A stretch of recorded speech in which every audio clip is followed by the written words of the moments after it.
বিগত সরকারের রেখে যাওয়া টালমাটাল ও ভঙ্গুর অর্থনীতি থেকে বেরিয়ে দেশকে সম্ভাবনার দিকে নিয়ে যাবে নতুন বাজেট। এটি বাস্তবায়নের মাধ্যমে দেশের অর্থনীতি ঘুরে দাঁড়াবে।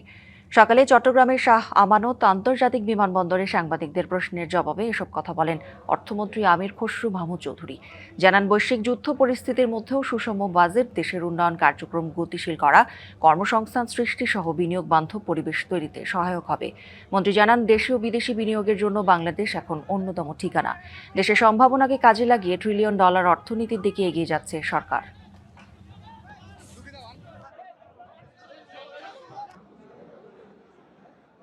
এত বড় একটা বাজেট একটা কঠিন সময়ে, যে আমরা যেটা বিগত সরকারগুলো থেকে ইনহেরিট করেছি, মধ্যপ্রাচ্যের যুদ্ধের কারণে যেটা ক্ষতিগ্রস্ত হয়েছে, অর্থনীতিতে এখন খুবই খারাপ অবস্থায় আছে।